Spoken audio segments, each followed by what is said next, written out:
பஜாஜ் குரூப்ல உள்ள ராஜு பஜாஜ் நம்ம எல்லாருக்குமே தெரியும். ஸோ அவர் என்ன சொல்றாரு அப்படின்னா, இங்க பஜாஜ் ஃபின்சர்வ் போர்ட்ல இருந்து நான் வந்து ஸ்டெப் டவுன் வந்து பண்ண போறேன் அப்படின்ற மாதிரி வந்து சொல்லியிருக்காரு.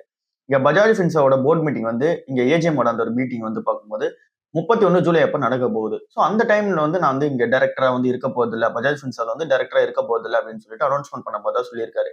ஏற்கனவே இவரு இன்னொரு பஜாஜ் குரூப்ல இருந்து வெளியே வந்தாரு. அது என்ன அப்படின்னா பஜாஜ் ஃபினான்ஸ். ஸோ பஜாஜ் ஃபினான்ஸ்லயும் வெளியே வந்துட்டாரு. இப்போ வந்து பஜாஜ் ஃபின்சர்வ்லயும் வெளியே வர போறதா வந்து சொல்லியிருக்காரு. பின்னாடி இருக்க ரீசன் என்ன? பஜாஜ் ஆட்டோல ஃபுல் ஃபோக்கஸ் வந்து போக போறேன் அப்படின்ற மாதிரி சொல்லியிருக்காரு. பஜாஜ் ஆட்டோலயும் அப்புறம் இப்ப கேடி மாதிரி இன்டகிரேஷன் வர பண்றாங்களா இந்த கம்பெனி கூட. ஸோ இந்த ஒரு 2 விஷயத்துல நான் வந்து ஃபுல் ஃபோக்கஸா வந்து போக போறேன் அப்படின்ற மாதிரி சொல்லியிருக்காரு. ஸோ பஜாஜ் ஆட்டோட எக்ஸ்பென்ஷன் பிளான் பொறுத்தவரை பஜாஜ் ஆட்டோ டெக்னாலஜி லிமிடெட்னு சொல்லிட்டு ஒரு கம்பெனி இருக்கு. பஜாஜ் ஆட்டோ கிரெடிட் லிமிடெட் அப்படின்னு சொல்லிட்டு ஒரு கம்பெனி இருக்கு. கேடிஎம்மோட இன்டகிரேஷன் வர உள்ள இருக்கு. ஸோ இதுல தான் என்னோட மெயின் ஃபோக்கஸ் வந்து இருக்க போகுது. ஸோ பட் ஆனா நான் வந்து எம்டியா வந்து பஜாஜ் ஆட்டோல வந்து கண்டினியூ பண்ண தான் போறேன். பஜாஜ் குரூப் 2 ஃபுல்லாலாம் வெளியே போக போறதில்ல. ரிட்டைர்மெண்ட்லாம் வந்து பண்ண போறதில்ல. ஸோ என்னோட பிளான் இதுவா தான் இருக்கு அப்படின்னு சொல்லியிருக்காரு. எல்என்டி கம்பெனில ஒரு அப்டேட் வந்து நடந்திருக்கு. அவங்க என்ன சொல்றாங்க அப்படின்னா, லேபர் இன்டென்சிவான ஒர்க் தான் ஃபுல்லாவே வந்து அவங்களுக்கு. ஏன் அப்படின்னா எல்லாமே லேபர் வந்து தேவைப்படுது. ஏன்னா இன்ஃப்ராஸ்ட்ரக்சர் ப்ராஜெக்ட்ன்ற ரீசனால. இப்ப என்ன சொல்றாங்க அப்படின்னா, லேபர் இன்டென்சிவான ஒரு ஒர்க்கா இருந்தாலும் கூட அதை வந்து ஆட்டோமேஷன் வந்து பண்ண முடியுது. லைக் வந்து ரோபோட்டிக்ஸ் யூஸ் பண்ண முடியுது, ஆட்டோமேஷன் பண்ண முடியுது, ப்ரீ ஃபேப்ரிகேட்டட் ஸ்ட்ரக்சர்ஸ் வந்து எடுத்துட்டு வர முடியுது அப்படின்ற மாதிரி வந்து சொல்லியிருக்காங்க. ஸோ அதனால ப்ராஜெக்ட் வந்து இன்னும் ஈஸியாகவும் ஃபாஸ்ட்டாகவும் வந்து பார்த்தீங்கன்னா எக்ஸிகூஷன் வந்து பண்ண முடியுது அப்படின்ற மாதிரி சொல்லியிருக்காங்க. ஃபுல் டிபெண்டன்ஸ் வந்து இங்க மேனுவலான லேபர் போய் ஒர்க் பண்றதை தாண்டி ரோபோட்டிக்ஸ் வச்சு ஒர்க் பண்ண முடியுது அப்படின்ற மாதிரி வந்து சொல்லியிருக்காங்க. இப்போ ரோபோட்ஸ் என்னென்ன ஹேண்டில் பண்ணுது அப்படின்னு சொல்றாங்க அப்படின்னா வெல்டிங், பெயிண்டிங், அப்புறம் இந்த பிளாஸ்டிங் ஒர்க் இது எல்லாமே வந்து இங்க ரோபோட்ஸ் வந்து ஹேண்டில் பண்ண ஆரம்பிச்சிருக்கு அப்படின்ற மாதிரி வந்து சொல்றாங்க. இது வந்து எல்என்டியோட அந்த ஒரு ஸ்கில்டு லேபர்ஸை தாண்டி இங்க இருக்க ஷார்டேஜஸ் இருக்கு பாத்தீங்களா, அதை வந்து இங்க பூர்த்தி பண்ற விதமா இந்த ஒரு விஷயம் வந்து இருக்கு அப்படின்ற மாதிரி வந்து சொல்லியிருக்காங்க. ஸோ இப்போ ஒர்க்கர்ஸை பொறுத்தவரை எல்லாருமே எங்க ஜாப் ஆப்ஷன்ஸா வந்து பார்த்தோம்னா இப்ப நிறைய வந்து இருக்கு. எல்லாருமே இங்க ஐடியில் தான் வந்து இருக்கணும் அப்படின்னு சொல்லி ஆசைப்படுவாங்க. நீங்க டைரக்டா சைட்டுக்கு போயிட்டு இந்த மாதிரி பெயிண்டிங்கோ இல்ல அப்படின்னா வெல்டிங்கோ இல்ல அப்படின்னா அந்த ஒரு கன்ஸ்ட்ரக்ஷன்ஸ் ஒர்க்கோ இல்ல அப்படின்னா இன்ஃப்ராஸ்ட்ரக்சர் உள்ள போயிட்டு இன்வால்வ்மெண்ட் பண்ணக்கூடிய அந்த ஒரு நபர்கள் வந்து இப்ப கம்மியாயிட்டாங்க. மேன் திங்கிங்க வந்து அப்படி கம்மியாயிடுச்சு. ஸோ அதனால ஃபுல்லாவே எங்களோட ஃபோக்கஸ் இங்க தான் இருக்க போகுது அப்படின்ற மாதிரி வந்து சொல்லியிருக்காங்க. ஸோ இவங்களோட ஆர்டர் புக் வந்து பார்த்தோம் அப்படின்னா 3 to 3.5 லேக்ல இருந்து 5.75 லேக் க்ரோரா வந்து பாத்தீங்க அப்படின்னா இந்த ஒரு லாஸ்ட் ஒரு 5 வருஷத்தையே வந்து வளர்ந்துருச்சு. அண்ட் தென் அவங்களோட ஒர்க் ஃபோர்ஸ் வந்து 1.5 லேக் க்ரோஸ்ல இருந்து இப்போ 4 லேக் க்ரோஸா வந்து பாத்தீங்க அப்படின்னா வளர்ந்துருக்கு. ஸோ இது இந்த கம்பெனிக்கு ஒரு நல்ல அப்டேட்டா தான் இருக்கு. ஸோ இவங்க ஃபுல்லாவே ரோபோட்டிக்ஸ் யூஸ் பண்ணது இந்த கம்பெனி ஒரு நல்ல அப்டேட் தான். ஸோ அப்படி இருக்கும்போது இந்த கம்பெனியில காஸ்ட் கண்ட்ரோல் பண்ணி ஏர்னிங்ஸ் வந்து அதிகமாக காமிக்க முடியும். செபி வந்து நிறைய அலிகேஷன்ஸ் வந்து சேர்மனான ராஜேஷ் மேத்தா மேல வந்து வச்சுட்டு இருந்தாங்க. ஸோ அது எல்லாத்தையுமே வந்து இங்க ராஜேஷ் எக்ஸ்போர்ட் சைட்ல இருந்து சொல்ற ஒரே விஷயம் வந்து எல்லாத்தையுமே டினை பண்ணிக்கிறாங்க. அந்த அலிகேஷன்ஸ் எல்லாத்தையுமே டினை பண்ணிக்கிறாங்க. ஸோ இப்போ என்ன சொல்றாங்க அப்படின்னா இங்க வந்து எந்த ஒரு டைவர்ஷன் ஆஃப் ஃபண்ட்ஸும் வந்து நடக்கல அப்படின்ற மாதிரி வந்து சேர்மன் சைட்ல இருந்து வந்து சொல்லியிருக்காங்க. ஸோ ஃபுல்லாவே என்ன சொல்றாங்க அப்படின்னா செபி வந்து இங்க மிஸ் அண்டர்ஸ்டாண்ட் வந்து பண்ணிக்கிட்டாங்க. அக்கௌண்டிங் என்ட்ரிஸ் வந்து பாத்தீங்க அப்படின்னா இன்வால்வ்மெண்ட் ஆகிறதுல மிஸ் அண்டர்ஸ்டாண்ட் வந்து செபி பண்ணிக்கிட்டாங்க. அதாவது இங்க அக்கௌண்டிங்ல நடந்த நம்பர்ஸ் எல்லாமே தப்பா வந்து செபி புரிஞ்சுக்கிட்டாங்க அப்படின்ற மாதிரி வந்து சொல்றாங்க. எங்க மேல தப்பு இல்லை அப்படின்ற மாதிரி வந்து ராஜேஷ் மேத்தா சைட்ல இருந்து சொல்லிட்டு இருக்காங்க. இப்ப செபி என்ன கண்டுபிடிச்சிருக்காங்க அப்படின்னா ஃபண்ட்ஸ் வந்து இப்போ மூவ் ஆயிருக்கு. ஏசிசி எனர்ஜிக்கு வந்து பாத்தீங்க அப்படின்னா மூவ் ஆயிருக்கு. அப்புறம் ப்ரொமோட்டரே ஓன் பண்ற எலஸ்ன்ற ஒரு கம்பெனிக்கு வந்து பாத்தீங்க அப்படின்னா இந்த ஃபண்ட்ஸ் எல்லாமே வந்து மூவ் ஆயிருக்கதா வந்து சொல்றாங்க. சர்க்குலர் மேனர்ல வந்து மூவ் ஆயிருக்கதா வந்து சொல்றாங்க. ஸோ இதை வந்து பாத்தீங்க அப்படின்னா ரிவ்யூ பண்ணும் அப்படின்ற மாதிரி வந்து செபி சைட்ல இருந்து வந்து சொல்றாங்க. பேட்டரி பிளான்ட்டுக்கான ஒரு ப்ராஜெக்ட் வந்து இருக்கு. அது வந்து அண்டர் கன்ஸ்ட்ரக்ஷன்ஸ்ல வந்து இங்க ராஜேஷ் எக்ஸ்போர்ட்ஸ் கம்பெனி கிட்ட வந்து நடந்துகிட்டு இருக்கு. ஸோ அந்த ஒரு மேனுஃபேக்சரிங் ஃபெசிலிட்டி வந்து போட்டுருக்காங்க. ஜூப்ளில வந்து பாத்தீங்கன்னா போட்டிருக்காங்க. அது ஒன்றும் ப்ராக்ரஸ் ஆகிட்டு தான் இருக்கு. 60ல இருந்து 65% தான் கம்ப்ளீட் ஆயிருக்கு இது வரைக்கும். பட் ஆனா இன்னொரு ஒரு வருஷம் வந்து எக்ஸ்ட்ராவா கேட்டிருக்காங்க. 2025 கம்ப்ளீட் பண்ணுவோம்னு சொல்லியிருந்தாங்க. இப்போ வந்து 2026க்கும் மேல வந்து போகும் அப்படின்ற மாதிரி வந்து இவங்க சைடு சொல்லியிருக்காங்க. ஸோ இது எதுக்காக அப்படின்னா இந்த பேட்டரி வந்து பாத்தீங்கன்னா தயாரிக்கிறதுக்காக தான் இந்த ஒரு விஷயத்தை உள்ள போயிருக்காங்க. ஸோ அந்த ஒரு கம்பெனிக்கு தான் இந்த இல்லீகலான ஃபண்ட் ட்ரான்ஸ்ஃபர் வந்து நடந்திருக்குதான் சொல்றாங்க. ஸோ சிம்பிளா சொல்லணும் அப்படின்னா 18,000 கோடி ரூபாய்க்கு பிஎல்ஐ ஸ்கீம் வந்து கவர்மெண்ட் வந்து ஒதுக்கி இருக்காங்க பேட்டரி மேனுஃபேக்சரிங் பண்றதுக்கு. ஸோ அந்த ஒரு பிசினஸ் உள்ள ராஜேஷ் எக்ஸ்போர்ட்ஸ் வந்து போறாங்க. அவங்க வந்து ஒரு சப்சிடியரி மாதிரி வச்சு போறாங்கன்னு வச்சுக்கலாம். ஸோ எலஸ்ட்ன்ற கம்பெனில இருந்து ஏசிசி எனர்ஜிக்கு 147 கோடி ரூபாய் வந்து போயிருக்கு. சேம் டேல 112 கோடி ரூபாய் வந்து ரிட்டர்ன் ஆயிருக்கு. அப்புறம் இன்வெஸ்ட்மெண்டா பார்க்கும்போது ஏசிசி எனர்ஜி வந்து எல்எஸ்ல வந்து 262 கோடி ரூபாய் இன்வெஸ்ட்மெண்ட் வந்து பண்ணியிருக்காங்க. ஸோ பேட்டரி பிளான்ட்டுமே வந்து பார்த்தீங்கன்னா கம்ப்ளீட் ஆகாம தான் வந்து இருக்கு. இப்போ மிஸ் ரிப்போர்ட் பண்ண அந்த ஒரு சப்சிடரி ரெவன்யூ வந்து 15.15 லட்சம் கோடியா வந்து இருக்கு. இப்போ அந்த ப்ரொமோட்டர் ஒன் பண்ற அந்த எலஸ்ட்ரா கம்பெனி இருக்கு பார்த்தீங்கன்னா அதோட வேல்யூஷன்ஸ் வந்து பார்த்தீங்கன்னா ஜம்ப் பண்ணி வச்சிருந்தாங்க. கிட்டத்தட்ட 50,000 கோடி ரூபாய்க்கான வேல்யூஷனா போயிடுச்சு. இன்னும் அந்த பேட்டரி பிளான்ட்டோட அந்த ஃபெசிலிட்டியா ஒன்றும் முடியல. அதுல இருந்து இன்னும் பேட்டரி வந்து வெளியே வரல. அப்படி இருக்கும்போதே 50,000 கோடி ரூபாய்க்கான வேல்யூஷன் உள்ள ஒரு கம்பெனி அந்த கம்பெனி வந்து மாத்திருக்காங்க இப்போ வரைக்கும். ஸோ இந்த மாதிரி நிறைய விஷயங்கள் வந்து செபி வந்து எடுத்து வச்சுக்கிட்டே இருக்காங்க. ஸோ பாப்போம் என்ன நடக்குது அப்படின்னு சொல்லிட்டு. விப்ரோ கம்பெனி பைபேக் ஆஃபர் பண்ணியிருந்தாங்கல்ல, அதுக்கான ரெக்கார்ட் டேட் ஜூன் 5ஆம் தேதி வந்து முடிஞ்சிருச்சு. இப்போ பைபேக்கான அந்த டேட் வந்து ஓப்பன் ஆயிடுச்சு. ஜூன் 11 இருந்து 17 வரைக்கும் வந்து பாத்தீங்க அப்படின்னா இந்த ஒரு பைபேக்கான ஓப்பன் டேட்டா வந்து இருக்க போகுது. இந்த ஒரு விண்டோல வந்து கிட்டத்தட்ட ஒரு 5 ஒர்க்கிங் டேஸ் வந்து இருக்கு. இந்த ஒரு விண்டோல நீங்க வந்து உங்ககிட்ட ஷேர்ஸ் இருக்கு. விப்ரோ ஷேர்ஸ் வந்து 5ஆம் தேதிக்கு முன்னாடியே வாங்கின ஷேர்ஸ் வந்து இருக்கு அப்படின்னா அதுக்கான என்டைட்டில்மென்ட் ரேஷியோ வந்து என்னவா இருக்கோ அதை பார்த்துட்டு நீங்க வந்து பைபேக் வந்து அப்ளை பண்றது வந்து அப்ளை பண்ணிக்கலாம். ஸோ இந்த டைம் வந்து உங்களோட பார்ட்டிசிபேஷன் டேட்டா வந்து இருக்கு. இப்பவும் அந்த பிக்சடு பிரைஸ் வந்து பார்க்கும்போது 250 ரூபா பர் ஷேர் வந்து இருக்கு. இங்க இருக்க பிரைஸோட கொஞ்சம் அதிகமாக தான் வந்து பாத்தீங்கன்னா பைபேக் வந்து இருக்கு. ஸோ ஸோ நீங்க பைபேக்ல பார்ட்டிசிபேட் பண்றதா இருந்தாலும் பண்ணிக்கலாம். ஸோ அது உங்களோட விஷயம் தான் இருக்கு. இதை பத்தின டாக்ஸ் டீடைல்ஸ் எல்லாமே நம்ம டீட்டெயிலாவே நிறைய வாட்டி பேசியிருக்கோம். ஸோ அது எல்லாமே நீங்க கன்சிடர் பண்ணிட்டு நீங்க இங்க பைபேக்ல பார்ட்டிசிபேட் பண்றதா இருந்தா பண்ணலாம். ஸோ உங்களுக்கு நேத்து ஒரு மெயில் வந்திருக்கும்னு நினைக்கிறேன். மேக்ஸிமம் எல்லா இன்வெஸ்டர்ஸ்க்குமே நேத்து மெயில் வந்திருக்கும். இங்க விப்ரா கம்பெனி சைட்ல இருந்தே மெயில் வந்திருக்கும். இந்த மாதிரி பைபேக் பார்ட்டிசிபேட் பண்ண போறோம். உங்களோட ஷேர்ஸ் இவ்வளவு இருக்கு. இதுல என்டர்டைன்மெண்ட் ரேஷியோ பார்க்கும்போது இவ்வளவு ஷேர்ஸ் உங்களால பார்ட்டிசிபேட் அப்படின்ற மாதிரி சொல்லியிருப்பாங்க. எக்ஸாம்பிளுக்கு ஒரு 25 ஷேர்ஸ் நீங்க வச்சிருக்கீங்க அப்படின்னா 4 ஷேர்ஸ் உங்களுக்கு பைபேக்ல பார்ட்டிசிபேட் நீங்க பண்ணலாம் அப்படின்ற மாதிரி வச்சிருப்பாங்க. பைபேக் அப்ளை பண்றதுக்கு அந்த ஒரு ஃபார்மே கீழே கொடுத்துருப்பாங்க. அவங்களே லிங்க் எல்லாம் கொடுத்துருப்பாங்க. நீங்க அப்ளை பண்றதெல்லாம் அங்க கூட பண்ணிக்கலாம். இல்ல அப்படின்னா உங்களோட ப்ரோக்கர் அக்கௌண்ட்ல கூட நீங்க பண்ணிக்கலாம். ஸோ இது விப்ரோல உள்ள அப்டேட்டா இருக்கு. பைபேக் பார்ட்டிசிபேட்டுக்கான அந்த டேட் ஓப்பன் ஆயிடுச்சு. அடுத்ததா சிஎம்ஆர் கிரீன் டெக்னாலஜிஸ் ஐபிஓ பத்தி நம்ம பார்க்க போறோம். ஸோ நேற்று இந்த ஐபிஓ டிஸ்கஸ் பண்ணல. ஏன் அப்படின்னா நேற்று லிஸ்டிங் கிடையாது, இன்னைக்கு தான் லிஸ்டிங். ஸோ யார் யாருக்கெல்லாம் ஷேர்ஸ் அலாட்மெண்ட் ஆயிருக்கு, இன்னைக்கு அதனால என்ன மாதிரியான லிஸ்டிங் கிடைக்குது அப்படின்னு சொல்லிட்டு வெயிட் பண்ணி பார்ப்போம். இப்போதைக்கு இருக்கிற அமௌண்ட் என்னவா இருக்கு அப்படின்னு சொல்லி பார்க்கும்போது இப்பவுமே 260 ரூபாய்க்கு பாத்தீங்கன்னா லிஸ்ட் ஆகலாம் அப்படின்ற எக்ஸ்பெக்டேஷன்ஸ் இருக்கு. கிரே மார்க்கெட் பிரீமியம் அந்த அளவுக்கு இருக்கு. 192 ரூபாய்ன்ற இஷ்யூ பிரைஸ்ல இருந்து 260 ரூபாய்க்கு லிஸ்ட் ஆகுது அப்படின்னா 35% பிரீமியம் லிஸ்ட் ஆகுது. ஸோ பாப்பா இன்னைக்கு அதனால எப்படி லிஸ்ட் ஆகுது அப்படின்னு சொல்லிட்டு ஐபிஓ பாத்தீங்கன்னா 127 மடங்கு ஓவராலா சப்ஸ்கிரைப் ஆயிருக்கு. அதிகமா சப்ஸ்கிரைப் ஆயிருக்கு. இது ஒரு நல்ல ஒரு ஐபிஓட அந்த சப்ஸ்கிரிப்ஷனா தான் இருக்கு. ஸோ பாப்பா இன்னைக்கு எப்படி லிஸ்ட் ஆகுது அப்படின்னு சொல்லிட்டு ஸோ நம்ம ஏற்கனவே சொன்ன நம்ம லிஸ்டிங் இன்னைக்காக தான் அது அப்ளை பண்ணோம். ஸோ இன்னைக்கு அதனால எப்படி லிஸ்டிங் கிடைக்குதோ அதை பார்த்துட்டு நீங்க முடிவு பண்றது பெட்டரா இருக்கும். ஸோ எவ்வளவு பர்சன்ட் கிடைக்குது அப்படின்னு சொல்லி வெயிட் பண்ணி பார்ப்போம். டிசிஎஸ் கம்பெனி என்ன பண்றாங்க அப்படின்னா ஏஐ ஏஜென்ட்ஸ் பாத்தீங்கன்னா ஈக்குவலா எடுத்துட்டு வர போறோம் அப்படின்ற மாதிரி சொல்லியிருக்காங்க. இப்போதைக்கு அவங்க கிட்ட இருக்க எம்ப்ளாயிஸ் 5 லட்சம் எம்ப்ளாயிஸ் இருக்காங்க. அதே 5 லட்சம் எம்ப்ளாயிஸ் அளவுக்கு 5 லட்சம் ஏஐ ஏஜென்ட்ஸ் பாத்தீங்கன்னா எடுத்துட்டு வர போறோம்னு சொல்லியிருக்காங்க. ஆர்டிஃபிஷியல் இன்டெலிஜென்ஸ் ஏஜென்ட்ஸ் எடுத்துட்டு வர போறதா சொல்லியிருக்காங்க. ஸோ இது இன்னொரு அடுத்த ஒரு 3 வருஷத்துல நடக்கும் அப்படின்ற மாதிரி சொல்லியிருக்காங்க. ஸோ இதனால என்ன நடக்கும் அப்படின்னா இங்க ஃப்ரெஷ்ஷான ஹைரிங் பாத்தீங்கன்னா அந்த ஒரு க்ரோத் குறையும். இதுக்கப்புறம் லே ஆஃப்ஸ் இருக்காதுன்ற மாதிரி பாத்தீங்கன்னா கன்ஃபர்மேஷன் கொடுத்துருக்காங்க. லே ஆஃப்ஸோ இல்ல அப்படின்னா அவங்களோட எம்ப்ளாயிஸோட டவுன் சைஸ் பண்றதா இருக்காது. இருக்கிற எம்ப்ளாயிஸ் பாத்தீங்கன்னா ரீஸ்கிரீனிங் பண்ண போறோம் அப்படின்ற மாதிரி சொல்லியிருக்காங்க. ஏஐ ஏஜென்ட்ஸ் பாத்தீங்கன்னா ஓப்பன் பண்ண போதா சொல்லியிருக்காங்க. ஏஐல இருந்து ரெவன்யூ ஜென்ரேட் பண்ணாங்களான்னு கேட்டீங்கன்னா பண்ணிட்டு இருக்காங்க. $2.4 பில்லியன் ஆனுவலைஸ்டான ரெவன்யூ பாத்தீங்க அப்படின்னா எடுத்துக்கிட்டு இருக்காங்க. ஸோ இது 100% ஆனுவலி பாத்தீங்கன்னா க்ரோ ஆகும் அப்படின்ற மாதிரி சொல்லியிருக்காங்க. ஸோ இந்த ஒரு கம்பெனியோட எக்ஸ்பெக்டேஷன்ஸ் என்ன அப்படின்னா 2028 to 2030 இந்த கம்பெனி ஒர்க் பண்ற எல்லா ப்ராஜெக்ட்ஸ்லுமே ஏஐ பாத்தீங்கன்னா இருக்கணும். அதோட அந்த ஒரு கான்ட்ரிபியூஷன் இருக்கும். 100% ஆஃப் ப்ராடக்ட்ல கண்டிப்பா அந்த ரெவன்யூ ஜென்ரேட் ஆகும்போது ஏஐ காம்பனன்ட் யூஸ் பண்ணிருக்கணும் அப்படின்றது இவங்களோட பிளானா இருக்கு. ஸோ பாப்பா என்ன நடக்குதுன்னு சொல்லிட்டு இப்போ ஐபிஎஸ் பத்தி பாத்தீங்கன்னா இன்னும் கொஞ்சம் டீட்டெயிலா பார்ப்போம்.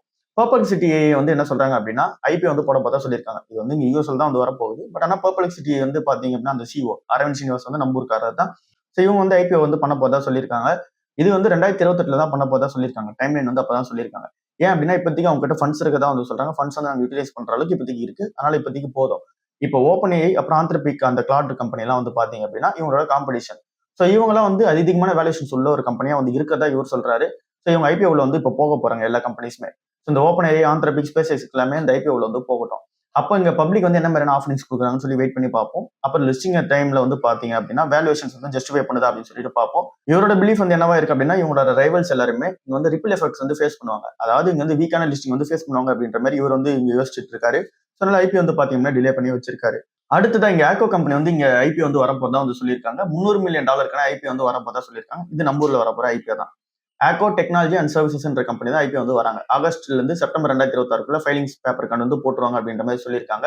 $300 மில்லியன் இங்க ஃபண்ட் ரைஸ் பிளான் பண்ணிருக்காங்க. $2 பில்லியன் வேல்யூவேஷன் பாத்தீங்கன்னா லாக் பண்ணி உள்ள வராங்க.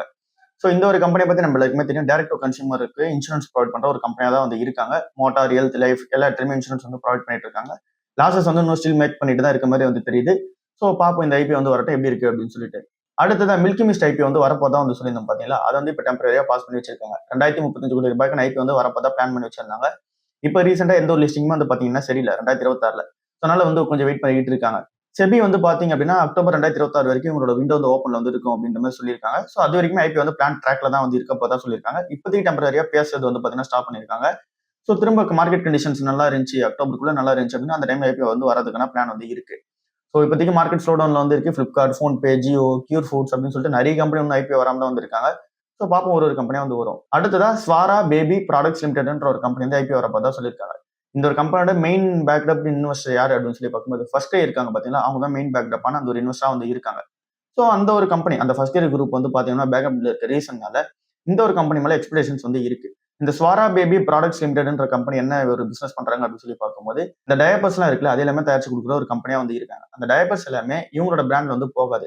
பட் ஆனா இங்க இருக்கிற பெரிய பெரிய பிராண்ட் இந்த ப்ராக்டர் அண்ட் கேம்பிள் இருக்காங்க பாத்தீங்கன்னா அவங்களோட அந்த ஒரு டயப்பர்ஸாவே இருந்தாலும் சரி இவங்களோட லேபிள்ல தான் போகும். அப்புறம் பேபி அப்புறம் ஃபர்ஸ்ட் கிரை இந்த மாதிரி இருக்கிற எல்லா டைப்பர்ஸுமே மேக்ஸிமம் ஆஃப் டைப்பர்ஸ் எல்லாமே இவங்க தான் தயாரிச்சு கொடுக்குறாங்க. அந்தந்த கம்பெனி வந்து பார்த்தீங்கன்னா எப்படி சொல்றாங்களோ அது மாதிரி தயாரிச்சு கொடுத்து லேபிள் பண்ணி கொடுத்துருவாங்க. ஸோ அதுதான் இந்த ஸ்வாரா பேபி ப்ராடக்ட்ஸ் லிமிடெட்ன்ற கம்பெனி. ஸோ இவங்க வந்து இன்னொரு 10ல இருந்து 15 நாள்ல வந்து பார்த்தீங்கன்னா ஐபிஓக்கான அந்த ஒரு பேப்பர் ஃபைலிங் வந்து போட போதா சொல்லியிருக்காங்க. $100 மில்லியன் வந்து பார்த்தீங்க அப்படின்னா ரைஸ் பண்ண போற பிளான்ல வந்து இருக்காங்க. ஸோ பாப்போம் என்ன நடக்குதுன்னு சொல்லிட்டு. இந்த கம்பெனி ரெவன்யூ வந்து ஏறிட்டு வருது, ப்ராஃபிட் வந்து பார்த்தீங்க அப்படின்னா ஏறிட்டு வருது. ரெவன்யூ வந்து ₹545 கோடி, ஃபினான்ஷியல் 2023ல, ஃபினான்ஷியல் 2025ல ₹1000 கோடி கிட்ட. ப்ராஃபிட் வந்து ₹26 கோடி இருந்து ₹81 கோடி வந்து ஏறி இருக்கு. ஸோ பாப்போம் எப்படி இருக்கு அப்படின்னு சொல்லிட்டு. இப்ப இந்த பராக் பாரிக் ஃபிளெக்ஸிகேப் ஃபண்ட் வந்து இருக்கு பாத்தீங்களா, இந்த ஒரு கம்பெனி புது ஸ்டாக்ஸா வந்து பாத்தீங்க அப்படின்னா பெருசா ஆட் பண்ணலாம்னாலும் கூட போர்ட்ஃபோலியோ வந்து பாத்தீங்க அப்படின்னா ரீபேலன்ஸ் வந்து பண்ணிட்டு இருக்காங்க. இந்த ஒரு மே மாசத்துல நிறைய கம்பெனிஸ்ல வந்து பாத்தீங்க அப்படின்னா அவங்களோட போர்ஷன் வந்து வெளியே போயிருக்காங்க. நிறைய கம்பெனிஸ்ல அவங்களோட போர்ஷன்ஸ், அதாவது அவங்களோட ஹோல்டிங்ஸ் வந்து பாத்தீங்கன்னா இன்க்ரீஸ் பண்ணி வச்சிருக்காங்க. ஸோ இந்த கேஸ் கம்பெனிஸ் இருக்கு பாத்தீங்கன்னா அந்த இடத்துல ஸ்ட்ராங்கான பையிங் வந்து பண்ணிருக்காங்க. இந்த இந்திரபிரஸ்தா கேஸ், அப்புறம் வந்து இங்க மகாநகர் கேஸ், இந்த இடத்துல அதிகமான ஷேர்ஸ் வந்து வச்சிருக்காங்க. அதிகமான போர்ஷன் வந்து இன்க்ரீஸ் பண்ணிருக்காங்க. இதை தாண்டி லார்ஜ் கேப் ஸ்டாக்ஸ்ல இன்வெஸ்ட்மெண்ட் வந்து அதிகமா பண்ணிருக்காங்க. ஐடிசி, ஹெச்டிஎஃப்சி, அண்ட் தென் இங்க ஐசிசி பேங்க், அப்புறம் வந்து இங்க கோட்டக் மஹிந்திரா, அப்புறம் வந்து இங்க இன்ஃபோசிஸ், ஹெச்எல் டெக், இந்த இடத்துல அதிகமான எக்ஸ்போஷர் வந்து வைக்கிறாங்க. சிப்லால மட்டும் ஸ்லைட்டான ரிடக்ஷன் வந்து இருக்கு. மீதி இருக்க எல்லா கம்பெனிஸுமே இங்க TCS, Bharti Airtel, Maruti Suzuki, doctor Reddy எல்லா இடத்துலயுமே அவங்களோட போர்ஷன் வந்து அதிகப்படுத்தி வச்சிருக்காங்க. எஸ்பிஐ வந்து என்ன சொல்றாங்க அப்படின்னா இந்த சன்ஃபார்மா கம்பெனிக்கு வந்து ஹெல்ப் பண்ண போதா சொல்லியிருக்காங்க. சன்ஃபார்மாவோட ஓவர்சீஸ் அக்விசிஷன் டீலுக்கு ஹெல்ப் பண்ண போதா சொல்லியிருக்காங்க. $1 பில்லியன் ஃபண்டிங் வந்து தரப்போதா சொல்லியிருக்காங்க. $12 பில்லியன் அக்விசிஷன் வந்து பிளான் பண்ணி வச்சிருக்காங்க சன்ஃபார்மா கம்பெனி. ஸோ இதுக்கு $1 பில்லியன் ஃபண்டிங் வந்து கொடுக்குறது ரெடியா வந்து இருக்காங்க. இது தாண்டி குளோபல் இன்வெஸ்டர்ஸ் நிறைய பேர் வந்து உள்ள இருக்காங்க. ஆர்பிஐ வந்து இப்பதான் ரீசெண்டா அலோவ் பண்ணாங்க. இந்தியன் பேங்க்ஸ் வந்து இங்க ஃபினான்ஸ் கார்பரேட் டேக் ஓவர்ஸ்க்கு வந்து பாத்தீங்க அப்படின்னா ஃபண்டிங் கொடுக்கலாம் அப்படின்னு சொல்லி அலோவ் வந்து பண்ணியிருந்தாங்க. அதுக்கப்புறம் நடக்க போற ஒரு பெரிய ஒரு இதுவா இந்த ஒரு விஷயம் தான் வந்து இருக்கு. ஸோ பாப்போம் என்ன நடக்குதுன்னு சொல்லிட்டு. இன்ஃபோசிஸ் என்ன சொல்றாங்க அப்படின்னா இங்க ஆன்லைன் எக்ஸாம்ஸ் வந்து நடக்குது பாத்தீங்களா, அந்த ஒரு ஆன்லைன் எக்ஸாம் அப்புறம் எவாலுவேஷன்ஸ் எல்லாம் நடக்குது பாத்தீங்களா, அதுல நிறைய பேர் வந்து பார்க்கும்போது இந்த இன்ஜினியரிங் ரோல்ல நிறைய பேர் வந்து பார்க்கும்போது இங்க இந்த ஒரு ஆன்லைன் அசஸ்மெண்ட் எல்லாமே வந்து பார்க்கும்போது சீட்டிங் பண்றாங்க அப்படின்ற மாதிரி வந்து சொல்லியிருக்காங்க. ஸோ அந்த சீட்டிங் பண்றாங்க பாத்தீங்களா, ஸோ அதை வந்து தவிர்க்கிற விதமா என்ன பண்றாங்க அப்படின்னா ஃபுல்லா ஆன்லைன்ல இன்டர்வியூ நடத்தாம ஆன்லைன் பிளஸ் வந்து பாத்தீங்கன்னா டைரக்ட் விசிட் இது ரெண்டுமே வந்து பாத்தீங்க அப்படின்னா பிளான் பண்ணி வச்சிருக்காங்க. இன் பர்சன் சிப்ஸ் வந்து பிளான் பண்ணி வச்சிருக்காங்க. 5.8 மில்லியன் அப்ளிகேஷன்ஸ்ல 4.5 லட்சம் இன்டர்வியூஸ் வந்து கண்டக்ட் பண்ணிருக்காங்க. அதுல 87,000 பேருக்கு வந்து பாத்தீங்கன்னா ஜாப் ஆஃபர்ஸ் வந்து கொடுத்துருக்கதா சொல்றாங்க. ஸோ இன்னமும் நிறைய ஹைரிங் பிளான்ஸ் வந்து பிளான் பண்ணிருக்கதா சொல்றாங்க. பாப்போம் என்ன நடக்குதுன்னு சொல்லிட்டு. குளோபல் லெவலே வந்து பாத்தீங்க அப்படின்னா இங்க டெக் ஸ்டாக்ஸ் எல்லாமே வந்து விழுந்திருக்கு. நாஸ்டாக் வந்து 4% வந்து விழுந்திருக்கு. ஸோ எல்லாருமே ஏஐ இன்வெஸ்ட்மெண்ட்ஸ் வந்து பண்றது இங்க ரியல் ஏர்னிங்ஸ் வந்து பாத்தீங்கன்னா வருது அப்படின்னு சொல்லி செக் பண்ணி பாக்குறாங்க. ரெவன்யூ கேப் வந்து இருக்கதா வந்து பாத்தீங்கன்னா ஃபீல் பண்றாங்க. அதனால நம்மளோட ஐடி ஸ்டாக்ஸ்மே வந்து பாத்தீங்க அப்படின்னா கைடன்ஸ் வந்து குறைச்சு வச்சிருக்காங்க. ஸோ பாப்போம் என்ன நடக்குது அப்படின்னு சொல்லிட்டு. பிஎஸ்என்எல் கம்பெனியோட Q4 ரிசல்ட்ஸ் வந்து வெளிவந்திருக்கு. ₹1269 கோடி அந்த ஒரு நெட் லாஸ் வந்து பண்ணியிருக்காங்க. ஸோ இந்த கம்பெனி வந்து போன வருஷம் ₹280 கோடி ப்ராஃபிட் மேக் பண்ணாங்க. இப்போ வந்து பாத்தீங்கன்னா லாஸ் ஃபேஸ் பண்றாங்க. ₹1269 கோடி. ஃபுல் ஃபினான்ஷியல் 2026லயுமே இந்த கம்பெனி வந்து லாஸ் மேக்கிங் கம்பெனியா தான் வந்திருக்காங்க. ரெவன்யூ வந்து 1.7% வந்து க்ரோ ஆயிருக்கு. ₹21,000 கோடி வந்து பாத்தீங்கன்னா ரெவன்யூ வந்து இங்க எடுத்திருக்காங்க. பட் ஆனா Q4ல ரெவன்யூ கம்பேர் பண்ணும்போது அதுவுமே வந்து பாத்தீங்கன்னா விழுந்திருக்கு. டோட்டல் மொபைல் யூசர்ஸ் வந்து பார்த்தாலும் கூட இங்க வந்து ஆக்டிவா இருக்கிறது வந்து பாத்தீங்கன்னா குறைஞ்சிக்கிட்டே வந்து வருது. So average revenue per user வந்து ₹101 வந்து இருக்கு. இதுவே நம்ம வந்து இங்க ஜியோ அண்ட் தென் ஏர்டெல்ல வந்து பார்த்தோம் அப்படின்னா ₹200 மேல இருக்கும். கிட்டத்தட்ட ₹250 கிட்ட வந்து இருக்கும். பட் ஆனா இங்க பிஎஸ்என்எல் வந்து ₹101 அதான் வந்து இருக்கு. ஸோ இது இந்த கம்பெனிக்கு வந்து இந்த அளவுக்கு நெகட்டிவா இருக்கு அப்படின்னா கண்டிப்பா தேஜஸ் நெட்வொர்க்கும் அது நெகட்டிவான ஒரு விஷயம் தான். ஸோ பாப்போம் என்ன நடக்குது அப்படின்னு சொல்லிட்டு.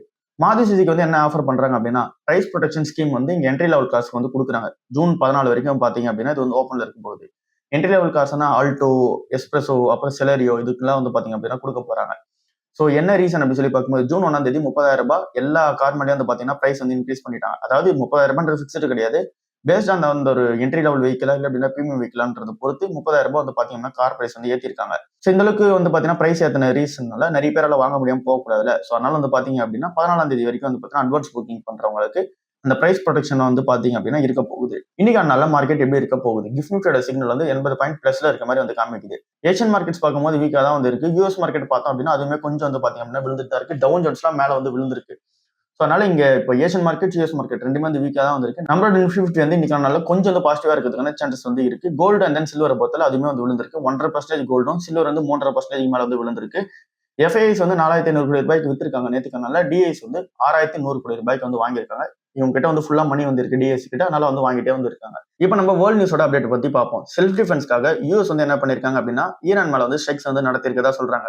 யூஎஸ் ஹெலிகாப்டர் ஒன்று வந்து பாத்தீங்கன்னா ஷாட் டவுன் பண்ணிட்டோம் ஸ்டேட் ஆஃப் ஹார்மஸ் கிட்ட அப்படின்னு சொல்லிட்டு இங்க ஈரான் வந்து பாத்தீங்க அப்படின்னா சொல்லியிருக்காங்க. ஈரான் வந்து அதை அடிக்கணும், அதாவது டார்கெட் பண்ணி அடிக்கணும்ன்றதுக்காகலாம் வந்து அடிக்கல.